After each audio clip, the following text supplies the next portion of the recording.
আচ্ছা, আপনি আসছেন? জি ম্যাডাম। ম্যাডাম, আপনি যে একটা গ্যাস সিলিন্ডার অর্ডার করছিলেন না, এই যে গ্যাস সিলিন্ডার নিয়ে আসছি। আচ্ছা, আমাদের লিফটটাও তো নষ্ট হয়ে গেছে। এই ৫ তলা কি আপনি এই গ্যাস সিলিন্ডারটা মাথায় করে নিয়ে আসছেন? ম্যাডাম, অনেক কষ্ট হয়েছে, কি আর করবো, গ্যাস সিলিন্ডার তো আনতে হইব।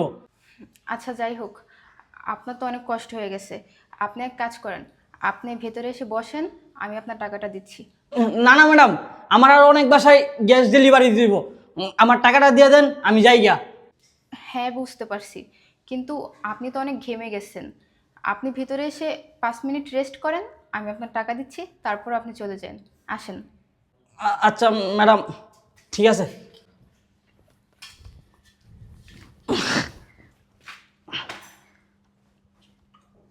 আসেন।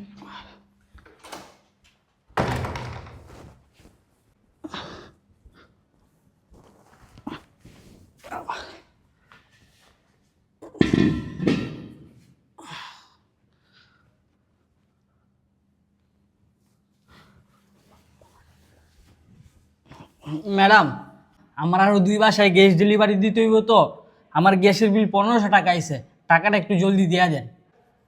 হ্যাঁ, আপনার গ্যাসের বিল তো আমি দিবই। আপনাকে দেখে মনে হচ্ছে আপনি অনেক হাঁপিয়ে গেছেন। আপনি এখানে একটু বসেন, আমি আপনার জন্য 1 গ্লাস পানি নিয়ে আসি। না না ম্যাডাম, পানি লাগবে না, আমার টাকাটা জলদি দিয়া দেন, আমি যাই গা। আরে বাবা, আমি তো আপনার টাকা দিবই। আপনি এখানে বসেন, আমি আপনার জন্য আগে পানি নিয়ে আসি।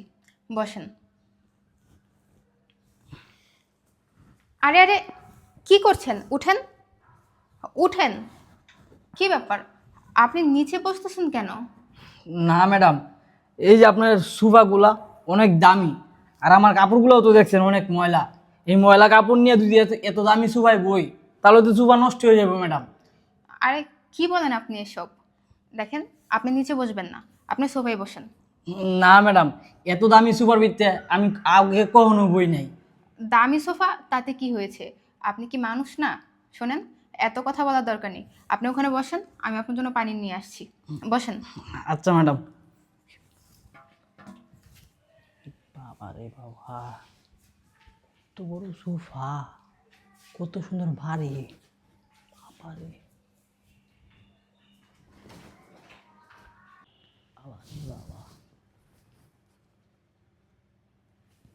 ওরে আল্লাহ রে আল্লাহ, কত দামি ফোন, আগে কোনো দিই নাই, দিই তো একটু।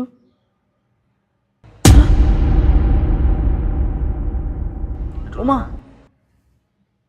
এটা তো দেখি আমার ভাই, কিন্তু আমার ভাই এখনো বাইসে আছে।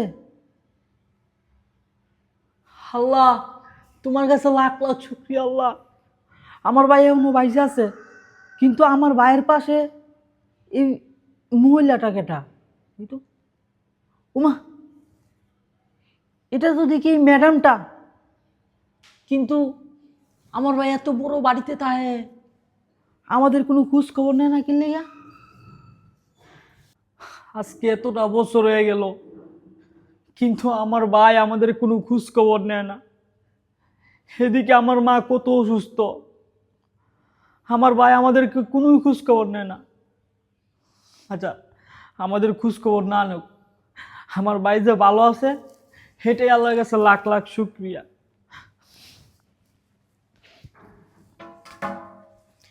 এই নেন পানি।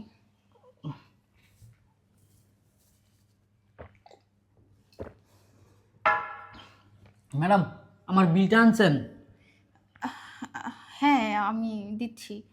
আচ্ছা, আমি দেখলাম আপনি আমার ফোনে কি যেন দেখছিলেন, আর অনেক কথা বলছিলেন। কি হয়েছে বলেন তো আমাকে। না ম্যাডাম, এত দামি ফোন কখনো দিই নাই, তো এই জন্য আপনার ফোনটা একটু আতুলে দেখছি। আপনি হয়তো আমার কাছ থেকে কিছু একটা লুকাচ্ছেন। আপনার মুখ দেখে আমার অন্যরকম মনে হচ্ছে। আচ্ছা, আপনার কি কোনো সমস্যা, মানে কিছু হয়েছে আমাকে বলেন। না না ম্যাডাম, আমার কিছুই হয় নাই, আমার গ্যাস বিল 1500 টাকা, টাকাটা দিয়ে দেন, আমি চলে যাই। আপনার এই বাসায় আমার আর মন টিকতেছে না। কিন্তু কেন? আর আপনি কান্না কেন করতেছেন? আমি তো কিছুই বুঝতেছি না। আপনার কি হয়েছে আমাকে সেটা বলেন। না ম্যাডাম, এখানে বসে ছিলাম তো, আমার মার কথা অনেক মনে পড়ছে। আমার মা তো অসুস্থ। না, আপনার মায়ের কথা মনে পড়েনি। আপনার মায়ের কথা যদি মনে পড়তো তাহলে আপনি শুরুতেই চলে যেতেন। দেখেন, আপনার কি হয়েছে আপনি সেটা আমাকে বলেন। আপনি আসলেন ভালো, হুট করে আপনি কান্না করতেছেন। আর আমি আসার সময় দেখলাম আপনি আমার ফোনটা হাতে নিয়ে অনেকক্ষণ কী যেন ভাবলেন, আবার কান্না করলেন। আসলে আপনার হয়েছেটা কি? আসলে ম্যাডাম, আপনার ফোনে এই সাহেবটাকে। উনি জি। উনি আমার হাজব্যান্ড। কিন্তু কেন? আপনি কি ওনাকে চিনেন? না ম্যাডাম, চিনি না। দেখছি এই জন্য। ও আচ্ছা, ঠিক আছে। আপনি তাহলে একটু বসেন, আমি আমার হাজব্যান্ডকে ডাকি, উনি এসে আপনাকে বিলটা দিয়ে দিবে। না না ম্যাডাম, আপনার হাজবেন্ডটা লাগবো না। আপনি টাকাটা আমার দিয়ে দেন, আমি যাই গিয়া। আর টাকাটা তো আমার কাছে নেই, আমার হাজব্যান্ডের কাছে। তাকে ডাকি, সে আপনাকে টাকাটা দিবে। এই কোথায় তুমি? কি হলো, এদিকে আসো। আরে আসতেছি তো, দাঁড়াও না। আরে তাড়াতাড়ি আসো না, গ্যাস বিল দিতে হবে। আরে বাবা, বললাম তো আসতেছি। তোমার কাছে কি টাকা নেই? তুমি দিয়ে দাও। আরে বাবা, আমার কাছে টাকা থাকলে কি আমি তোমাকে ডাকতেছি নাকি? তাড়াতাড়ি আসো। আরে আসতেছি তো, দাঁড়াও না। পাগল হয়ে যায়। আচ্ছা ভাই, আমার হাজব্যান্ড আসতে আসতে আপনি একটু আমার গ্যাস সিলিন্ডারটা লাগিয়ে দিয়ে যান। না না ম্যাডাম, এই গ্যাস সিলিন্ডার আমি লাগাইতে পারবো না। এই গ্যাস সিলিন্ডার আপনি আপনার হাজবেন্ড দিয়ে লাগাইলেন। আমার অনেক তাড়া আছে ম্যাডাম। কি বলেন? একটু কষ্ট করে লাগিয়ে দিয়ে যান না। কারণ আমার হাজব্যান্ড সারাদিন অফিসে থাকে, ও অনেক ব্যস্ত থাকে, যার কারণে ওকে বললেও লাগিয়ে দিতে পারবে না। আপনি একটু কষ্ট করে লাগিয়ে দিয়ে গেলে অনেক ভালো হতো। দেন না প্লিজ। ম্যাডাম, আমি আগেই বলছিলাম যে আপনার বাসায় ঢুকবো না। আপনি আমার টাকাটা দিয়ে দেন, আমি তাড়াতাড়ি চলে যাই। আপনার এই বাসায় আমার আর মন টিকতেছে না ম্যাডাম। আচ্ছা, আমার হাজব্যান্ড আসুক, আমি আপনাকে টাকাটা দিয়ে দিচ্ছি। আপনি একটু সিলিন্ডারটা লাগিয়ে দেন। আচ্ছা ঠিক আছে ম্যাডাম, আপনি তাড়াতাড়ি করেন, আমি লাগাই দিতেছি। আচ্ছা ঠিক আছে। কী ব্যাপার? আমি তো কিছুই বুঝতেছি না। ছেলেটা আসলো ভালো, ও হুট করে ওর কি হলো? এখন বলতেছে ওর মন টিকতেছে না, কান্নাকাটি করতেছে। আমার তো কেমন যেন সন্দেহ মনে হচ্ছে। আর ও আমার ফোনেই বা এতক্ষণ কী দেখলো? আমার ফোনের দিকে অনেকক্ষণ তাকিয়েছিল আর কান্না করতেছিল। না, এখানে নিশ্চয়ই কোনো একটা ঝামেলা আছে, বিষয়টা দেখতে হবে। এই কি হলো? আরে বাবা, আসছি তো। এত চিল্লাচিল্লির কি আছে? গ্যাস বিল হয়েছে 1500 টাকা, সেটা দাও। আরে দিচ্ছি, ব্যাগটা রাখতে দাও আগে। কত হয়েছে তোমার গ্যাস বিল? 1500 টাকা। ম্যাডাম, গ্যাস সিলিন্ডার লাগিয়ে দিয়েছি। আরে ওর গ্যাস বিল কত হয়েছে জানি বললা? এই নিয়ে তোমাকে 3বার বললাম 1500 টাকা হয়েছে, তুমি কি কানে শুনতে পাও না? আচ্ছা, এই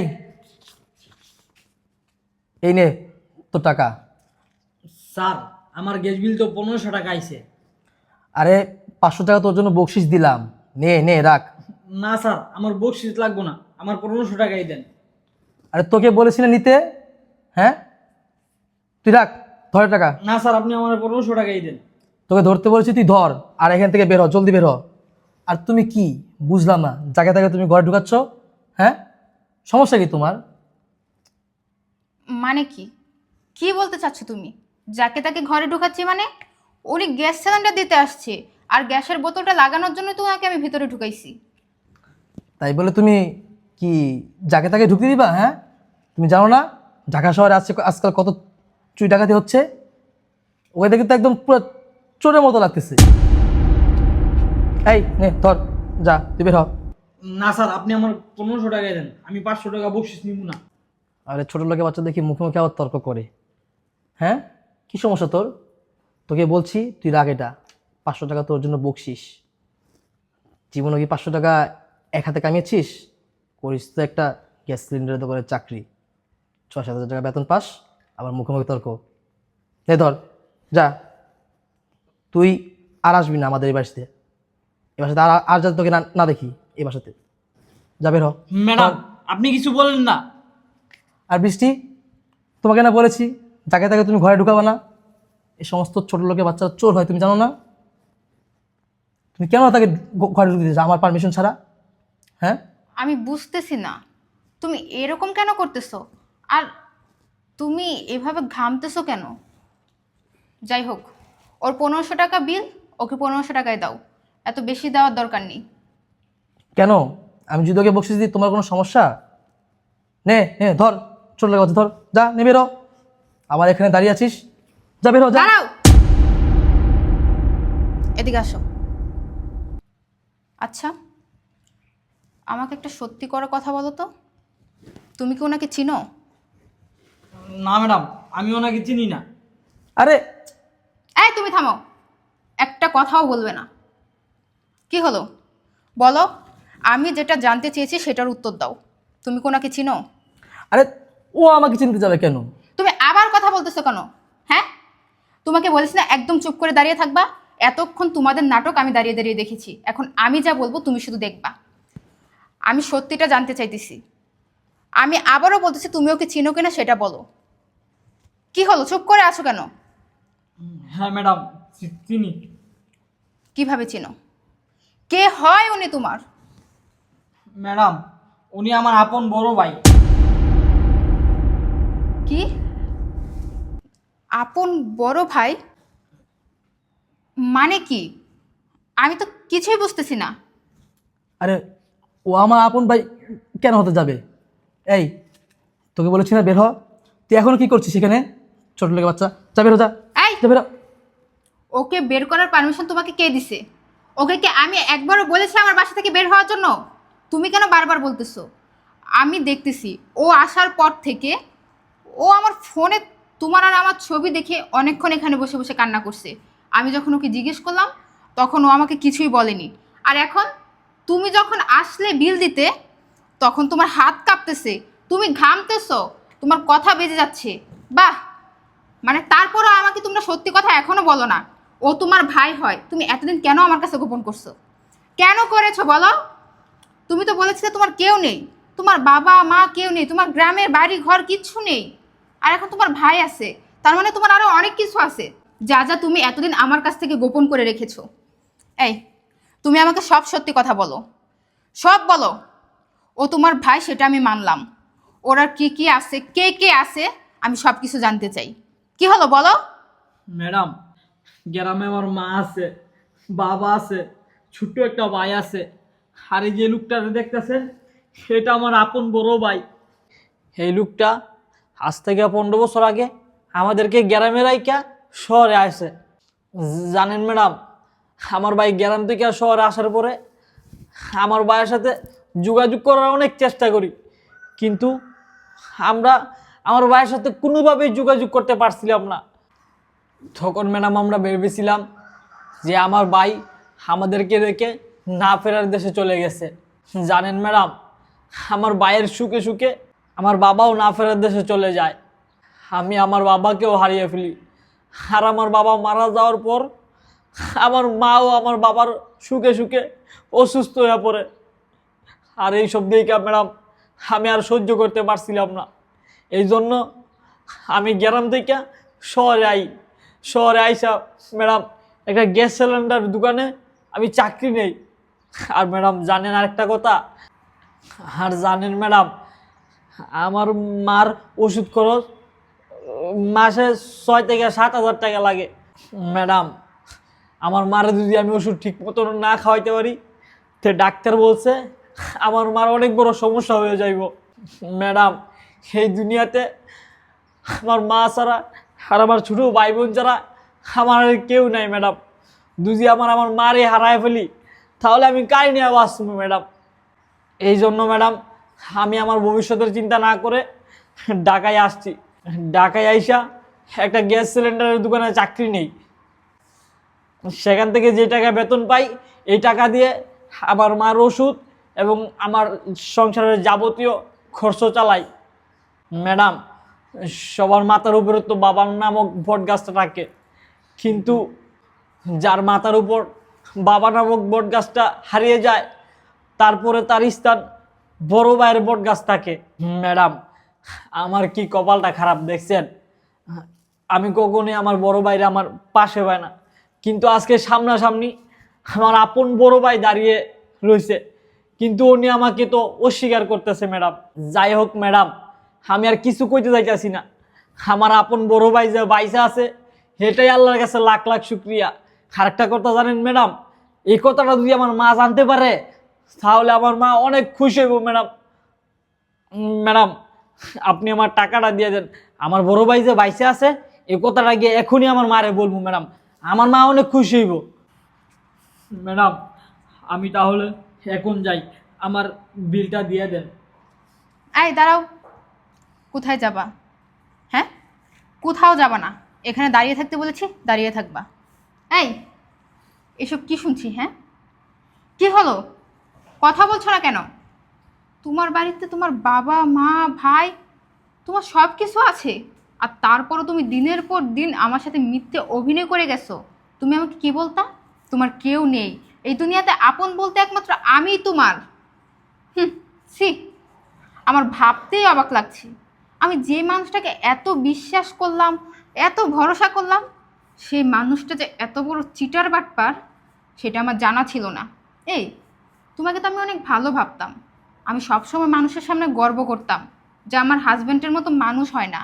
তার মন মানসিকতা অনেক ভালো, সে অনেক ভদ্র একজন মানুষ, সে মানুষকে অনেক সম্মান করে। কিন্তু এখন যেটা দেখলাম, তুমি তো তোমার বাবা মাকে সম্মান করতে পারো না।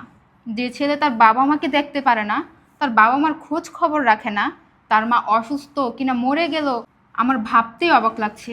তোমার মতো একটা মানুষকে আমি বিয়ে করেছিলাম, যে কিনা তার বাবা মাকে সম্মান করতে পারে না, তার বাবা মারা গেছে সে তাকে দেখতেও যায়নি, সে খবরটাও সে জানে না, তার মা অসুস্থ বিছানায় পড়ে আছে, আর সে কিনা খোঁজ খবরও রাখে না। তুমি তো এখানে সুখেই আছো, ভালোই দিন পার করতেছো, আর সেদিকে সেদিকে একটাবার তুমি খবর রাখোনি তোমার বাবা মার কি অবস্থা, তোমার ভাইয়ের কি অবস্থা। আর যখন তুমি তোমার ভাইকে এখানে দেখলে, তখন মনে হয় তোমার মাথায় আকাশ ভেঙে পড়লো।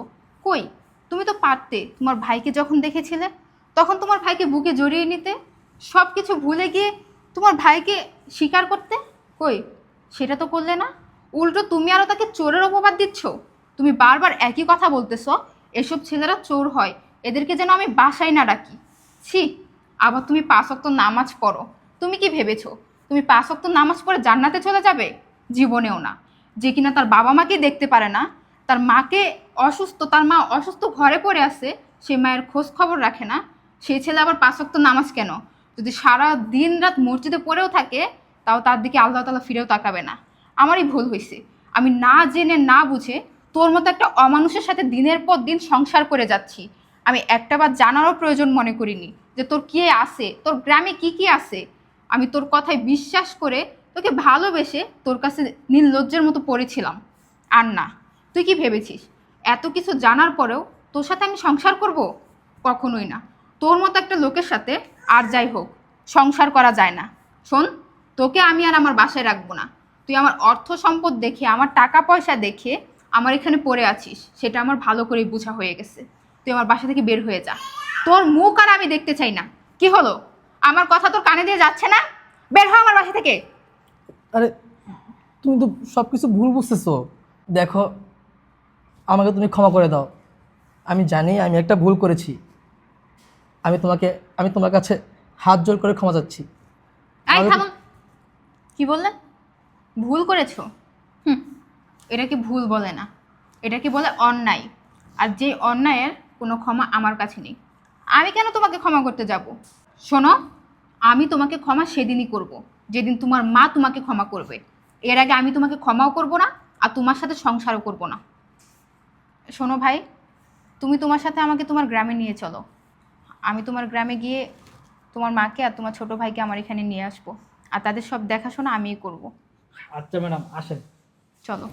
ভাই রে, দাঁড়া ভাই, আমি আমার ভুলগুলো বুঝতে পেরেছি ভাই। আমি জানি আমি অনেক ভুল করেছি। আমি জানি আমার এই ভুল স্বয়ং আল্লাহ তাআলাও বোধহয় মাফ করবে না। ভাই রে, তুই তো ভাবিকে নিয়ে যাচ্ছিস, তুই আমাকেও নিয়ে যা মার কাছে। আমিও মায়ের পা দুটি ধরে ক্ষমা চাবো। আর আমি এখন থেকে কথা দিলাম, আমি তোমার কাছে কথা দিলাম, আমি আমার মা, ভাই সবাইকে দেখে রাখবো। তুমি যেহেতু বলেছো সবাইকে একসাথে রাখবে, যে আমার কোনো আপত্তি নেই। ভাইরে, আমাকে মাফ করে দিস। হ ভাই, মাফ করেছি। আইন